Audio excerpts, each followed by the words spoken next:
salamat sa Giselle Ricafort. Parating na kayo, speed business dahil mainit ang panahon. Ayan. Salamat na kayo, balik sa inyo po tayo. Isa pang report is tayo. Kung naman natin na kayang kamara, mas malakas na monitoring para mapigilan ang manipulasyon ng farm gate price bago ang anihan ng bigas. Ipinanukala naman yan dyan sa, o pinanawagan dyan sa kamara. Dito tayo balita mo, RH12. Milky Regulaan, mga Milky. Siyempre, anak na kayo, may pangailangang palakasin ng gobyerno ang monitoring para mapigilan ang magsamantalang ilang traders sa pamagitan ng pagpapataw ng mababang farm gate prices ng bigas. Ginawa ni Representative Mark Enverga ng Quezon ng Kapinas dahil yung marasol ng Mayo na ang harvest season. Ay ni Enverga, chairman ng House Committee on Agriculture and Food at co-chair ng Murang Pagkain Super Committee, dapat yatin ng Department of Agriculture ang batas na kita ng ating mga magsasaka at abot tayo ng presyo para sa mga consumer. Sabi ni Enverga, sa mga nakalipas na harvest season partikular mula September hanggang October, napilitan ng ilang magsasaka na ibenta ang kanilang aning palay ng 14 to 18 pesos per kilogram, bagsak sa sustainable levels. Irekomenda ni Enverga sa National Food Authority na bilhin ang 20% ang bigas na naani ng ating mga magsasaka ngayong harvest season para masiguro ang tatas na presyuhan. Katulad ni Enverga, kung bibili ang NFA ng mas malaking bahagi ng ani, hindi daw madaling matiktahan ng traders ang presyo. Kapag may kompetisyon anya sa pagbili ng ani, sigurado ang kita ng ating mga magsasaka. Ako si Milky Regulaan Gulat para sa DZRH, una sa Pilipinas, una sa Pilipino. Maraming salamat, Manang Milky Regulaan mula sa kamara. Pero si Mayor Junjun Inares ng Antipolo City. Happy birthday. Hey, Mayor. Wala po bang pakantong dyan? Ayan, hindi, suman.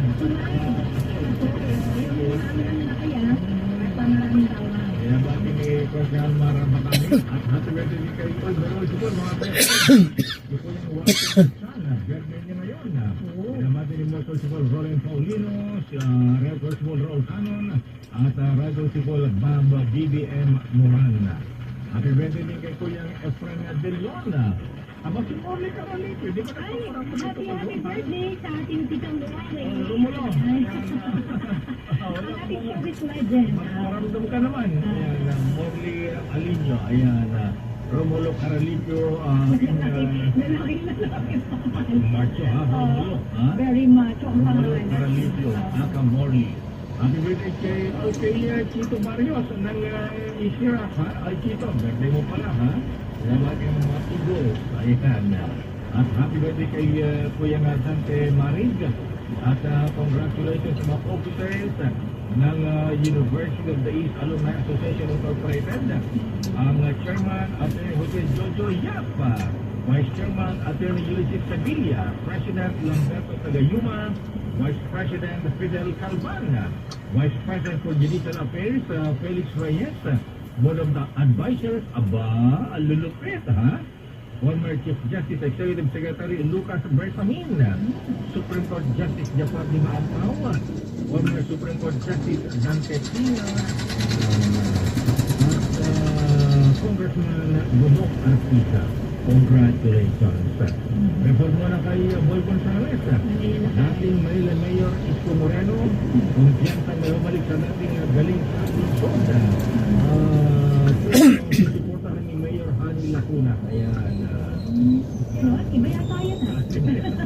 Binago mo na naman yung lead. Hindi, Ano sinabi? ayan, yung mga ginawa ni Yorme Isko Moreno sa Manila, ibabalik daw sa lungsod. Ayan. Kapag siya muling naupong alkalde. Oo, pero wala daw sa kalingkingan ni Mayor Hani Lacuna. Ayan. Sino nagsabi? Si Boy Gonzales. Boy Gonzales, Mr. Ben. Boy. Ano masabi ni Yorme? Ayan. Dahil sa Sistereka Social sa Otiwala, si Manila City Mayor is Kumukul Bunggoso na may babalik sa dating galing ang Luzon. Patuloy dito ayon kay Moreno ang nakamit na Bill of Good Financial Housekeeping ng lokal na pamahalaan ng Manila mula sa Department of Interior and Local Government sa ilalim ng kanyang pamumuno. Kaya nang maupo siya bilang alkalde ng 2019, marami siyang kinaharap na problema ng financial. Pero lahat ng ito, iyakan ng kanila. Pinagbukihan na nila ang revenue collection ng lusot at gaya ng pagkakatapan ng restructuring sa tax collection at revenue management para matiyak ang transparency. Nagpagrinaan niya sila ng tax amnesty program para makatulong sa pagpapalakas ng revenue collection. Ito si Mayor Sales para sa Visa Region sa Pilipinas, una sa Pilipino. Salamat Boy Gonzales Dumagoso, Lacuna y Versosa.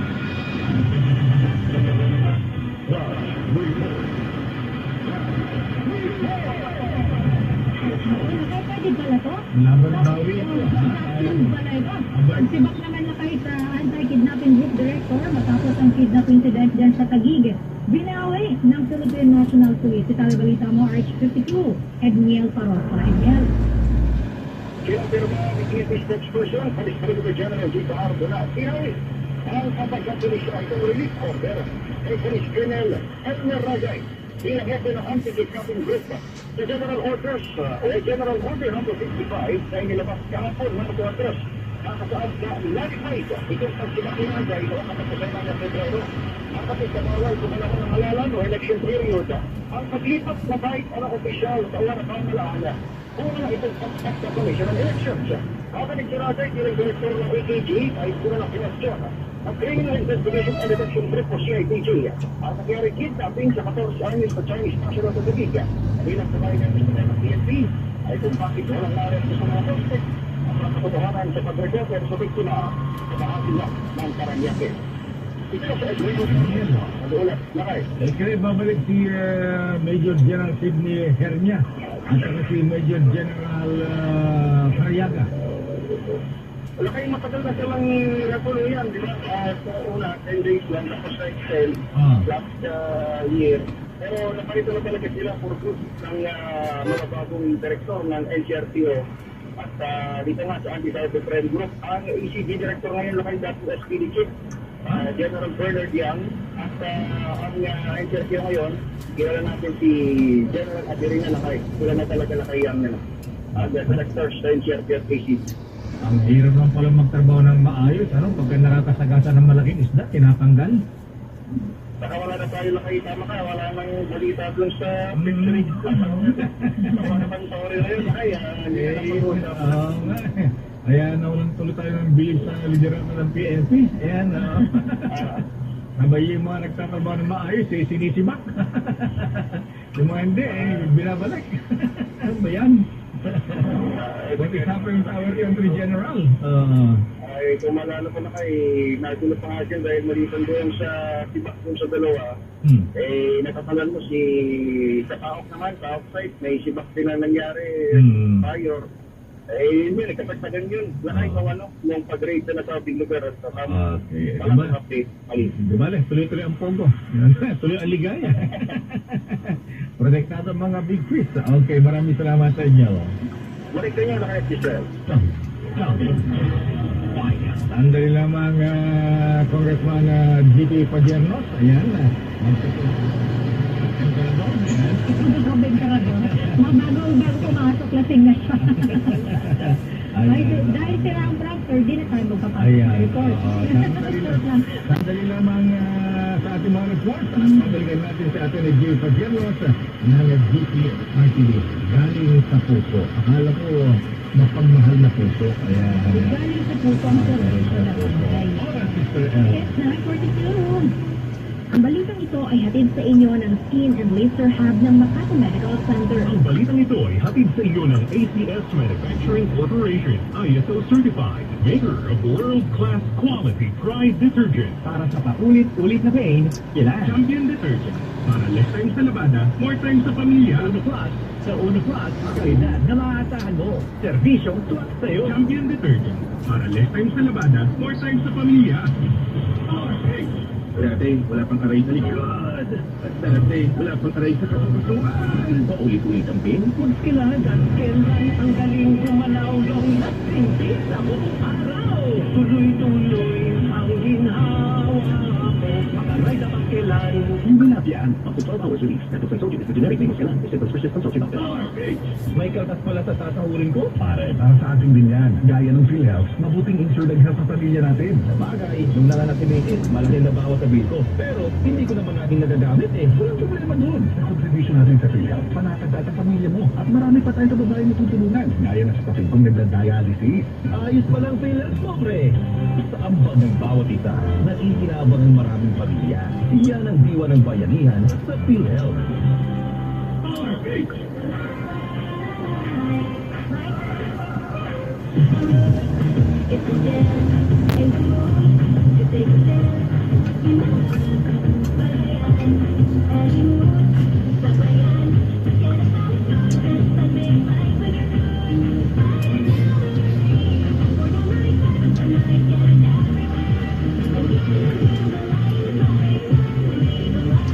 Drink responsibly. Whatever your mood, get into the Light Life. Sun Mig Light. Drink responsibly. Maulan man, no worries, sa amoy kulog ang damit.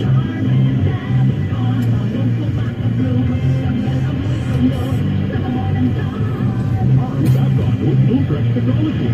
Yung 99.9% of sunog-causing bacteria dusted. May aroma versatile thousands of flowers and berries. Ang sambay sa loob, no amoy kulog. Manufactured by ACS Manufacturing Corporation. ISO certified world-class quality. Pagmilig na si gusto at masakit ang gamot sa hirapan sa pag-inom. Pero pag Kinilet, madaling inumin para gumaling. United Home Kinilet. Chewable paracetamol and candy flavors. Hindi na yan. Paracetamol is the generic name of Kinilet. It's an impressive. Consult your doctor. United Home Kidlet. Chewable paracetamol in candy flavors. Mama, time sa lahat ng gusto nyo. Mama, Champion detergent ang gamit ko. Sa Champion Quick Wash Technology, less time sa lamada, more time sa pamilya. Ang Miguel Fairfield 10%. Isa, dalawa, tawa. Oo, patulong naman sa mga tanong namin, oh. Game, anong tawag sa beer na nakakatawa? Ano? Di Beer. Ano naman tawag sa beer na kumakanta? Ano? Di Beer it. Anong tawag sa beer na nakuubos? Ano ko yan? Isa Beer! Ano pa? Kaya bili na tayo ng San Miguel Fairfield 10. Drink with us. Pare, itong hagdan para maabot mo ang beer! Mag-Nicol with San Miguel Fairfield 10. Drink responsibly. Mama, time sa lahat ng gusto nyo. Mama, Champion detergent ang gamit ko. Sa Champion Quick Wash Technology, less time sa lamada, more time sa pamilya. Tinutulong sa pagtulong ang gawa sa lahat, tinusulong. PCSO, PCSO, di tumulong sa pagtulong ang PCSO,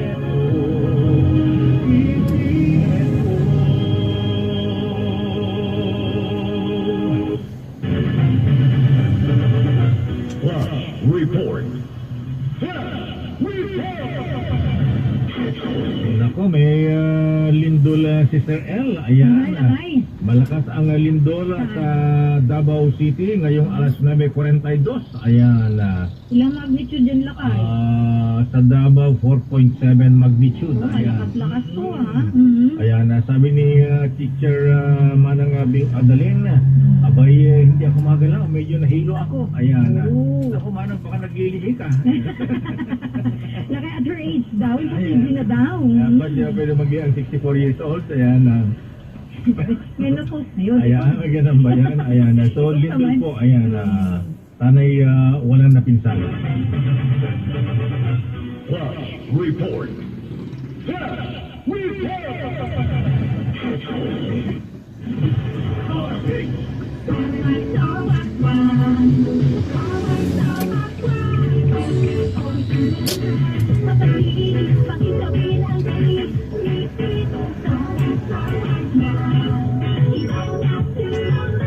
Starwax, ang number 1 floor wax. May water to formula. Usan mo ng tubig, balik yung tanong sa hig.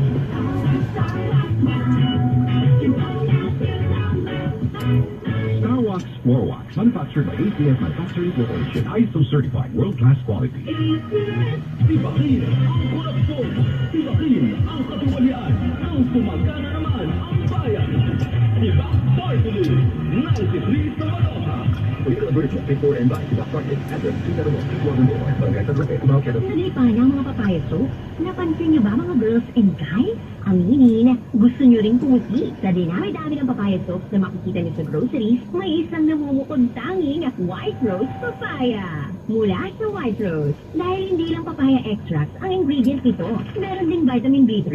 Nakikita ito sa mga mamahaling mga serums na kilalang nagpapabilis ng pagpapaputi ng balat. Kaya naman ang White Rose Papaya, clinically proven magpaputi in as early as 7 days. With regular use, papaya puti, papaya fast. Yan ang White Rose Papaya.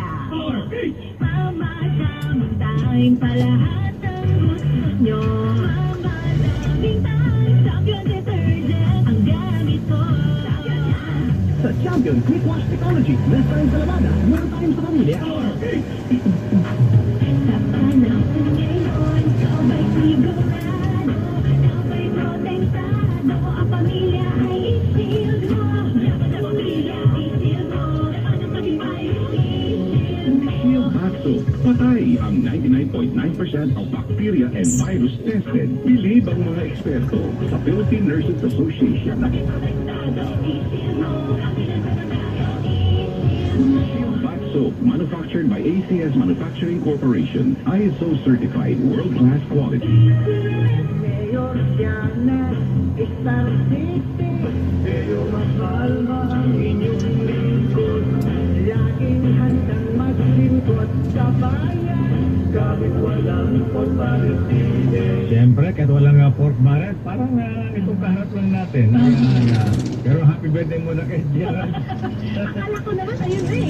Happy birthday muna kay Gerald Ben Basiao. Ayan muna kay Gerald Kalima at Gerald Brillantes. Ay, At hello happy po. birthday din kay Mama Luz Ugot ng Bureau of Customs. DHL sa Terminal 3. At binabala rin si Mary Grace Yeah, sinagyo. Iba pala yun. Nandicho Perez ng Velasquez sa Tondo, Manila. Oo po. Ating makausap ngayon na kaya po ako nakalata sa iyo. Kaya ang titig mo sa bisita natin ha? Ayan. Kasi laki tinitingnan ko dahil hindi ito sumipot nung last episode namin dito sa program eh. Attorney Padiernos ng GP Party List. Good morning, Attorney. Magandang umaga po, Lakay Deo. Ayan. I'm so grateful to be here. Thank you po for inviting me. At syempre, magandang umaga sa Sister El. Good morning, attorney. At namiss din kita kahit hindi ka sumipot. Ito mo, nagbubulang kayo Oo, dalawa. bubulang kami dito. Parang kami lang yung nakakarinig. Oo nga ang tanong ko na, ano itong GP Party List sa Attorney GP Padiernos ha? Ano ba ibig sabihin ng GP at ano ang advocacy ng inyong party list? So, ang GP Party List po ay tinatag noong 2018 pa po. So, 6 na taon na po kami. Kami po ay galing sa Puso Party List. Nagsimula po kami sa aming lalawigan sa Nueva Ecija. So, ngayon po, 6 na taon na po kami going 6 years this June. At kami po ay umaasa at umiling ng tulong ng ating mga kababayan para makabalik po sa Kongreso. Ano ba ang nagawa na ng GP Party List sa ating GP Padiernos, sir? So, siyempre, ano po tayo, in and out of Congress, sa ngalan po ng tatay ko po, siya po ay naging supportive sa ating mga batas tungkol sa Universal Healthcare Law.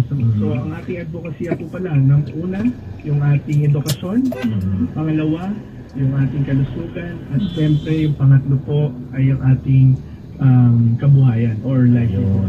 Edukasyon, kalusugan at hanap buhay. Kabuhayan. Opo. So, isa-isahin ko po. Sa edukasyon po, as of, siyempre, tuloy-tuloy po yung mga programa natin, even yung paglagana po ng ating mga free wifi sa ating mga public elementary schools. Pangalawa po, yung ating mga tulong sa ating mga estudyante, sa mga pamagitan po na pagbibigay ng mga school supplies, bisikleta, lalo na po yung mga malalayo kanilang bahay.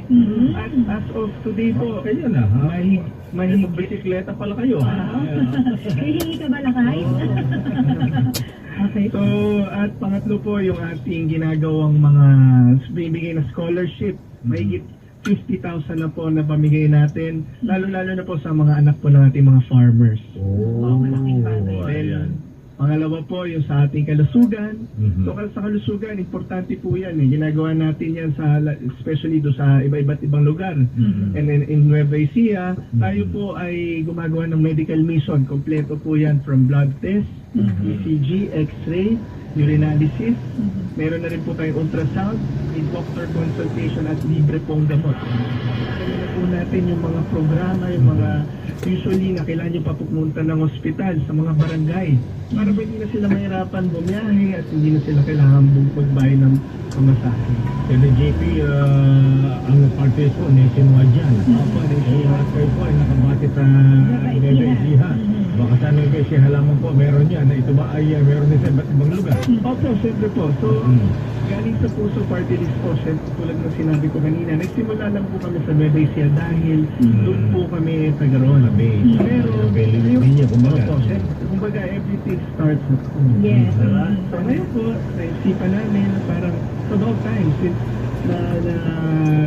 nalagay na po natin sa bawat distrito po sa Nueva Ecija, sa lalawigan namin, naglagay na po tayo ng mga offices para po ng GP. Sa first district sa Talavera, pangalawa po sa San Jose, sa District 2, District 3, Cabanatuan City, at sa District 4 sa Gapan City. So, since naka-set up na po yung ating mga ginagawang programa doon, ang plano po natin, expand naman po natin sa mga karating na probinsya at siyempre po sa buong Pilipinas. Gusto po natin i-institutionalize yung mga programa na ginagawa na po natin sa pamamagitan po ng paggawa ng batas at siyempre po sa ating yung mga social services. Kasi naniniwala po kami na ang trabaho po sa isang kongresista hindi lang po sa paggawa ng batas, pero sa paggawa rin po ng outside the legislature. Yung mga batas na nararamdaman po ng ating mga kababayan at nakikita. Speaking of edukasyon, Congressman, Attorney JB Padilla. Minamanifest mo na ba lakay? Congressman JP na Ayan. Attorney JB Padilla, sir. Ayan. Ito, scholarship. Hanggang saan ba? Hanggang college ba ito? Elementary, high school lang? O meron din kayong sinusuportahang scholar sa college? So, open po ito from kahit high school hanggang college. Pero siyempre po, di ba libre naman po kasi ang ating Elementary, high school. Yes po. So, pero alam po, nagiging problema ng ating mga kabayan. So, pag-ikot po namin, nakita po namin ang nagiging problem. Yung, kaya tumitigal yung mga kabataan natin is yung mga pamasahe nila, yung pambili ng books, school supplies, pati na rin po yung kanilang yung kakainin nila sa araw-araw. So, yun po ay dagdag tulong lang. Pero siyempre, maganda po yung nasabi nyo, yung sa college po, di ba? Kasi mas maganda yung matagalan, yung kumbaga yung mas long-term na scholarship program that we will take into account. Kung gusto kong mag-aaral sa Ateneo, sa Asal, ayan, susuportahan ba ni Congress? Bakit kaya ba yan natin ni Padilla, sir? Gagawin po natin lahat ng mga kaya. Siyempre kung yung the student is well deserved, especially if may maganda yung potential ng estudyante, why not? So kung maganda ang potential, pwede rin bigyan ng condominium, gano'n. Iba na naman yung tanong mo. Iba rin ito ba? Ibang eskwela. Pero iabol ko lang kay Attorney JP, though alam ko naman na yung mga programa nila lakay, no? Pero kasi Sunday yung program namin before na mga nadidiscuss natin ito. Pero ito po sa pinag-focus din nila lakay ng GP Party List. Of course, yung kabuhayan ng ating mga kababayan. At karugtong yan lakay, of course, usaping pangkabuhayan, konektado dyan ang matinding pagmahal ng presyo ng mga pagkain, bigas, lalo na at bilang galing kang Nueva Ecija. Ayan. Oo. Diyan sa Nevesia, Attorney JP Padilla, dapat dyan mura ang mga bilihin, sibuyas, bawang, bigas. Ayan. So ano magawa ng GP Parties dito, Attorney?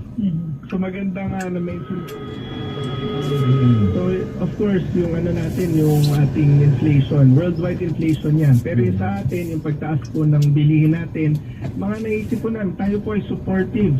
Una po sa ating pagtaas ng across the board 200 peso minimum wage. Para po madagdagan ng siyempre ng gagastusin. Alam niyo po, pag bumaba po kami sa Nueva Ecija, sa iba't ibang lugar, nakita namin, kulang po yung sweldo ng ating mga kababayan. So, opo.